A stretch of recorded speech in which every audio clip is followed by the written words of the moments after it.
Hello student, आज हम करेंगे क्लास 8 चैप्टर थर्ड में आज हम बच्चों सीखेंगे कि पॉलीगन क्या होता है। क्या बच्चों कि पॉलीगन क्या होता है। ठीक है, पॉलीगन में देखिए बच्चों, a simple closed curve.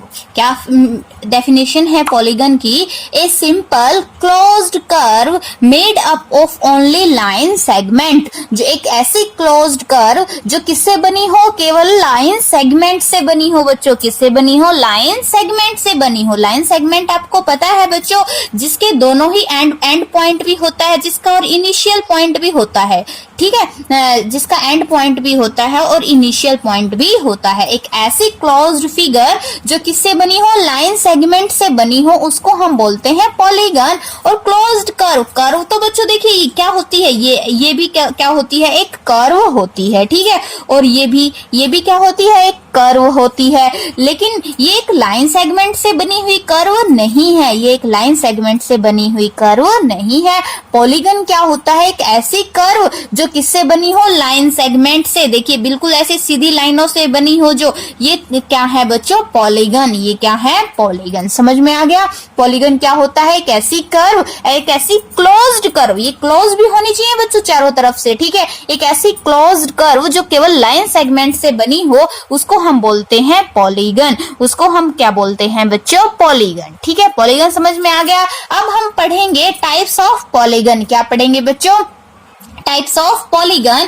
Types of polygon में फर्स्ट है हमारे पास कनकेव पॉलीगन। कौन सा बच्चों? Concave polygon. अब कनकेव पॉलीगन क्या होता है? ये देखिए, एक ऐसा पॉलीगन जिसमें at least one angle greater than 180 का हो। ठीक है, एक ऐसा फिगर, एक ऐसी फिगर जिसमें एक एंगल 180 डिग्री से ज्यादा का हो, वो कौन सा पॉलीगन होता है? जिसमें वन एंगल ग्रेटर देन 180 का हो। ठीक है, ग्रेटर देन 180, यानी कि जो एक एंगल जिसमें 180 से बड़ा हो, वो कौन सा पॉलीगन होता है बच्चों? Concave polygon. कौन सा पॉलीगन होता है? Concave polygon. अब देखिए फॉर एग्जांपल, ये एक फिगर है। देखिए पॉलीगन तो ये है क्योंकि एक क्लोज्ड फिगर भी है जो लाइन सेगमेंट से बनी हुई है। अब हमें देखना है इसमें ये वाला एंगल। देखिए बच्चों, ये वाला एंगल 180 से बड़ा है ना। 180 का तो एंगल ऐसे बिल्कुल सीधा होता है ना। अगर हम इसको ऐसे करें तो 180 का तो एंगल यहाँ देखिए, लेकिन ये ज्यादा जा रहा है ना, तो ये 180 से बड़ा हो गया। कौन सा हो गया? ये 180 से बड़ा एंगल हो गया। अब इसमें एक एंगल 180 से ग्रेटर आ गया, तो ये वाली कौन सी पॉलीगन है बच्चों? Concave polygon. कौन सी पॉलीगन है? Concave polygon. समझ में आ गया? कनकेव पॉलीगन कौन सी होती है? जिसमें एटलीस्ट वन एंगल 180 डिग्री से बड़ा हो। ठीक है, और कन्वेक्स पॉलीगन क्या होता है बच्चों? जिसमें सारे के सारे जो एंगल्स होते हैं 180 डिग्री से छोटे हो। क्या हो? जिसमें सारे के सारे एंगल्स 180 डिग्री से छोटे हो। समझ में आ गया? जैसे कि ये है बच्चों। ठीक है, अब देखिए ये वाले सारे एंगल 180 डिग्री से छोटे हैं, है ना। 180 डिग्री से बड़ा तो यहाँ पर एक भी एंगल नहीं है, तो ये कौन सा पॉलीगन हो गया बच्चों? Convex polygon. कौन सा पॉलीगन हो गया? Convex polygon. समझ में आ गया? कन्वेक्स पॉलीगन में क्या है? जिसमें ऑल एंगल्स, यानी कि सारे के सारे एंगल्स 180 डिग्री से छोटे हो, वो तो होता है कन्वेक्स पॉलीगन। और जिसमें एक एंगल 180 डिग्री से बड़ा हो, वो हो जाएगा बच्चों कनकेव पॉलीगन। क्लियर है? अब हम पढ़ेंगे रेगुलर पॉलीगन। कौन से बच्चों? Regular polygon. रेगुलर पॉलीगन कौन से होते हैं बच्चों? जिसमें ऑल साइड्स आर इक्वल, सारी की सारी साइड्स जो होती हैं वो आपस में इक्वल होती हैं, and all angles also are equal. All angles are equal, जिसमें सारे एंगल आपस में इक्वल हो और सारी की सारी साइड्स आपस में इक्वल हो, वो क्या होता है बच्चों? Regular polygon. वो कौन सा पॉलीगन होता है? Regular polygon. समझ में आ गया? जिसमें ऑल साइड्स, यानी कि सभी की सभी साइड्स आपस में इक्वल हो और सारे के सारे एंगल भी आपस में क्या हो? इक्वल हो। फॉर एग्जाम्पल अगर हम एक स्क्वायर ले लेते हैं, सॉरी बच्चों ये अच्छे से नहीं बना, अगर हम एक स्क्वायर ले लेते हैं तो देखिए चारों की चारों साइड्स आपस में इक्वल है ना, और चारों के चारों एंगल्स भी क्या है आपस में इक्वल, क्योंकि चारों के चारों एंगल्स क्या है 90 डिग्री के हैं, तो ये भी क्या हो जाएगी एक रेगुलर पॉलीगन। रेगुलर पॉलीगन में इक्विलेटरल ट्राइंगल भी आ जाएगी बच्चों। कौन सी ट्राइंगल? इक्विलेटरल ट्राइंगल, जिसमें तीनों साइड्स आपस में इक्वल होती हैं और इसके तीनों जो एंगल्स होते हैं ये भी आपस में इक्वल होते हैं 60 डिग्री के। तो ये दोनों चीजें किसमें आ जाएंगी? रेगुलर पॉलीगन में। रेगुलर पॉलीगन क्या होता है बच्चों? जिसमें सारी की सारी साइड्स इक्वल हो और सारे के सारे एंगल्स आपस में इक्वल हो। अब इर्रेगुलर पॉलीगन जो होगा वो रेगुलर का बिल्कुल ही अपोजिट होगा, जिसमें साइड्स भी आपस में इक्वल नहीं होंगी और जिसमें एंगल्स भी आपस में इक्वल नहीं होंगे। इसके एग्जांपल के लिए हम ले सकते हैं बच्चों ट्रेपिज्म। किसको ले सकते हैं? ट्रेपिज्म। ट्रेपिज्म में आपको पता है कि देखिए साइड्स आपस में इक्वल नहीं होती और ये एंगल्स भी आपस में इक्वल नहीं होते। इरेगुलर पॉलीगन्स कौन सा हो गया? जिसमें सारी की सारी साइड्स भी आपस में इक्वल ना हो और सारे के सारे एंगल्स भी आपस में इक्वल ना हो, वो हो जाएगा इरेगुलर पॉलीगन। क्लियर है बच्चों? अब आपको समझ में आ गया। अब देखिए हम पढ़ेंगे कि क्वाड्रिलेटर क्या होता है। ये जो पॉलीगन होते हैं ना बच्चों, आपको समझ में आ गया, इसमें साइड्स कितनी भी हो सकती है, बस हमें एक क्लोज्ड कर्व होनी चाहिए जो किससे बनी हो? लाइन सेगमेंट से। अब इस पॉलीगन्स के ही टाइप्स हैं बच्चों, जिसके अंदर क्वाड्रिलेटर भी आता है, ट्राइंगल्स भी आता है, बहुत सारी चीजें आती हैं। अब देखिए ये पॉलीगन्स ही हैं सारे के सारे। ट्राइंगल जिसमें 3 वर्टेक्स हो, वर्टेक्स आपको पता है ना ये कॉर्नर होते हैं ना जहां पे 2 लाइन सेगमेंट आपस में मिलते हैं, इनको हम क्या बोलते हैं? वर्टेक्स। ये क्या होते हैं बच्चों? वर्टेक्स। ठीक है। अब पॉलीगन का एक टाइप क्या है? ट्राइंगल। ठीक है, जिसमें वर्टेक्स कितने होते हैं? 3। दूसरा टाइप्स क्या है? क्वाड्रिलेटर, जिसमें जो 4 साइड से बना हो, जो 4 लाइन सेगमेंट से बना हो, उसको हम क्या बोलते हैं बच्चों? क्वाड्रिलेटर। जो 4 लाइन सेगमेंट से बना होता है उसको हम बोलते हैं क्वाड्रिलेटर। और अगर 4 लाइन सेगमेंट से बना है तो इसके वर्टेक्स भी कितने होंगे बच्चों? 4, 1 2 3 4। ठीक है। पेंटागन जो 5 लाइन सेगमेंट से बना हो। ठीक है। पेंटागन क्या होता है बच्चों? जो 5 लाइनों से बना हो वो क्या होता है? पेंटागन। और इसमें वर्टेक्स भी कितने हो जाएंगे? 5। ठीक है। हेक्सागन क्या होता है? जो 6 लाइनों से बना हो। हेक्सागन क्या होता है? जो 6 लाइनों से बना हो और इसमें वर्टेक्स भी कितने हो जाएंगे बच्चों? 6। ठीक है।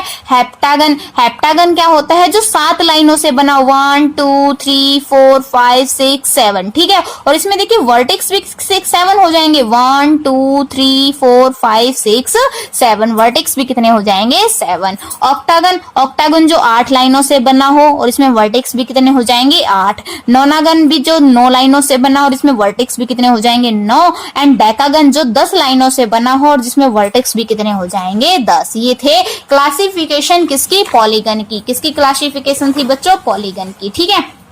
अब देखिए हम angle sum properties of quadrilateral. Quadrilateral आपको पता है जो 4 लाइनों से बना हो, ये हो गया क्वाड्रिलेटर। ठीक है, जो 4 लाइन सेगमेंट से बना हो। अब इसके एंगल्स की प्रॉपर्टी क्या है बच्चों? ये है A B C D। ठीक है। अब एंगल्स की एक क्वाड्रिलेटर के एंगल की प्रॉपर्टी क्या है कि angle A plus angle B plus angle C plus angle D is equal to 360 degree. इसके जो चारों के चारों एंगल्स का जो सम होता है वो 360 डिग्री होता है बच्चों। ठीक है। जो एंगल प्रॉपर्टी है क्वाड्रिलेटर की वो क्या है कि ऑल एंगल्स का जो सम होगा वो 360 डिग्री होगा। क्लियर है? ये थी एंगल प्रॉपर्टी किसकी? क्वाड्रिलेटर की। समझ में आ गया किसकी एंगल प्रॉपर्टी थी बच्चों? ये क्वाड्रिलेटर की। क्लियर है? अब देखिए हम 3.1 का फर्स्ट क्वेश्चन करते हैं बच्चों। क्या है? Given here are some figures. आपको यहाँ पे कुछ फिगर्स दे रखी है और आपको क्लासिफाई करना है इनको अलग अलग पार्ट्स में। फर्स्ट है हमारे पास सिंपल कर्व। फर्स्ट पॉइंट है हमारे पास सिंपल कर्व। कि इनमें से कौन कौन सी जो फिगर हैं वो सिंपल कर्व में आएंगी, ये देखना है हमें। ठीक है। क्या देखना है? कि इनमें से कौन कौन सी फिगर्स सिंपल कर्व में आएंगी। अब सिंपल कर्व आपको पता है बच्चों एक क्लोज्ड कर्व हो सकती है, कुछ भी हो सकती है। ठीक है। अब देखिए फर्स्ट ये भी एक सिंपल कर्व है, भले ये लाइन सेगमेंट से बनी है लेकिन इसने पॉलीगन तो नहीं पूछा, इसने कर्व पूछा है। कर्व तो क्या हो सकती है? वो लाइन सेगमेंट से भी बनी हुई हो सकती है और बिना लाइन सेगमेंट के भी हो सकती है। समझ में आ गया ना? लेकिन एक कर्व तो है, भी है। ठीक है। तो एक तो हो गया फर्स्ट वाली हो गई, सेकंड वाली हो गई। आया समझ में? देखिए ये भी क्या है, एक सिंपल कर्व है, ये भी क्या है, एक सिंपल कर्व है। ये देखिए बच्चों, ये एक सिंपल कर्व होगी नहीं, क्योंकि देखिए ये दो अलग अलग है। कर्व का मतलब क्या हो गया, एक ही लाइन से स्टार्ट होके आपको इसको कहीं पर भी कैसे भी घुमा लो, फिर वहीं पे वो बंद हो जानी चाहिए। ठीक है, समझ में आ गया? अब लेकिन यहाँ पे देखिए एक पॉइंट ये हो गया, फिर दोबारा से स्टार्ट कर रखी है, तो इसको हम एक कर्व के अंदर काउंट नहीं कर सकते। समझ में आया? इसको हम कर्व के अंदर काउंट नहीं कर सकते। ठीक है, समझ में आ गया? अब ये भी एक कर्व नहीं, क्योंकि ये देखिए दो आपस में लाइनों को क्या कर रहा है, क्रॉस कर रहा है, आपस में लाइनों को क्रॉस कर रहा है। और ये भी एक सिंपल कर्व हो जाएगी। ठीक है, जो फिफ्थ वाला है ये भी क्या हो जाएगी, एक सिंपल कर्व हो जाएगी। इसको भी हम लिख सकते हैं सिंपल कर्व। और 6 ये भी क्या हो जाएगी, एक सिंपल कर्व। देखिए बच्चों, है ना, इसको भी हम एक सिंपल कर्व के अंदर काउंट कर सकते हैं, और इसको भी हम सिंपल कर्व के अंदर काउंट कर सकते हैं। अब देखिए ये एक सिंपल कर्व नहीं होगी, क्योंकि दो सर्कल यहाँ और बीच में एक लाइन से इसको यानी कि जोड़ रखा है, तो इसको हम सिंपल कर्व में काउंट नहीं कर सकते। समझ में आ गया? तो फर्स्ट में कौन कौन से आ जाएंगे, फर्स्ट आ जाएगा, सेकंड आ जाएगा, फिफ्थ आ जाएगा, सिक्स्थ आ जाएगा एंड सेवंथ आ जाएगा। समझ में आ गया? अब simple closed curve, simple curve और सिंपल क्लोज्ड कर्व बात बराबर है बच्चों। यही पांचों की पांचों सिंपल क्लोज्ड कर्व में भी आ जाएंगे, क्योंकि ये पांचों देखिए बंद भी तो है ना, कर्व तो ये है ही, हम पहले ही डिफाइन कर चुके हैं, लेकिन अब ये क्लोज भी है या नहीं, तो ये क्लोज तो पांचों की पांचों क्लोज ही है, तो ये पांचों ही किस में आ जाएंगी, बी वाले पार्ट्स में भी आ जाएंगी। बी वाले में भी हम इन पांचों को लिखेंगे और ए में भी हम इन पांचों को लिखेंगे। ठीक है, अब आता है पॉलीगन। पॉलीगन क्या होता है, हमने पॉलीगन की डेफिनेशन पढ़ी थी बच्चों। एक कर्व तो वो होनी चाहिए, लेकिन कैसी कर्व होनी चाहिए, जो लाइन सेगमेंट से बनी हो। यही पढ़ा था ना हमने कि कर्व के साथ वो कैसी होनी चाहिए, जो लाइन सेगमेंट से बनी हो। अब कर्व तो हमें पता है कि ये पांचों की पांचों क्या है, कर्व हैं, लेकिन हमें इनमें से ये देखना है कि लाइन सेगमेंट से इनमें से कौन सी बनी है। एक तो फर्स्ट वाली बनी हुई है लाइन सेगमेंट से, तो ये हो गया बच्चों पॉलीगन, है ना। और एक ये सेकेंड वाली बनी है, तो ये हो गया पॉलीगन। ये दोनों ही किस में आ गई बच्चों, पॉलीगन में। ये दोनों ही किस में आ गई, पॉलीगन में। तो सी वाले पार्ट्स में हम फर्स्ट एंड सेकंड को लिख सकते हैं। अब ये तो बाकी की सारी अगर कर्व हैं ये तीनों, तो लाइन सेगमेंट से तो नहीं बनी हुई है ये, तो इन पॉलीगन में सिर्फ और सिर्फ कौन सी आ जाएगी, फर्स्ट और सेकंड। ठीक है, अब देखिए डी वाला कन्वेक्स पॉलीगन क्या है बच्चों, कन्वेक्स पॉलीगन। कन्वेक्स पॉलीगन हमने पढ़ा था कौन सा होता है, जिसमें सारे के सारे एंगल्स क्या हो बच्चों, ऑल एंगल्स 180 डिग्री से लेस हो।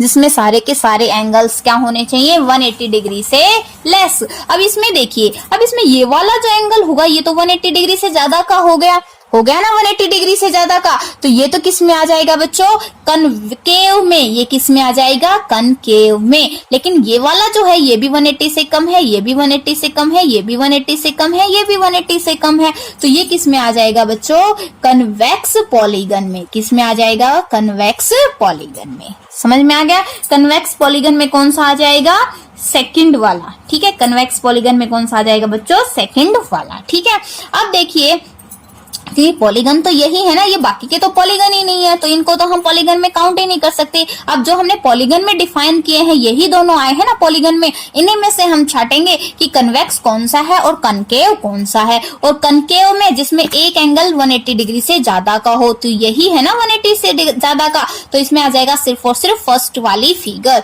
कौन सी, कनकेव पॉलीगन। ये क्या हो जाएगी बच्चों, कनकेव पॉलीगन। क्लियर है? इस तरीके से आपको ये क्वेश्चन, फर्स्ट वाला क्वेश्चन करना है। समझ में आ गया बच्चों? अब नेक्स्ट क्वेश्चन हम नेक्स्ट वीडियो में करेंगे, और प्लीज बच्चों वीडियो को अच्छे से पूरी कंप्लीट देखा करो, आपको बहुत अच्छे से समझ में आ जाएगी। ठीक है, एंड वीडियो को शेयर करो, चैनल को सब्सक्राइब करो ज्यादा से ज्यादा, एंड आप हमारी कंप्लीट वीडियो देखते हो, इसके लिए आपका बहुत बहुत धन्यवाद।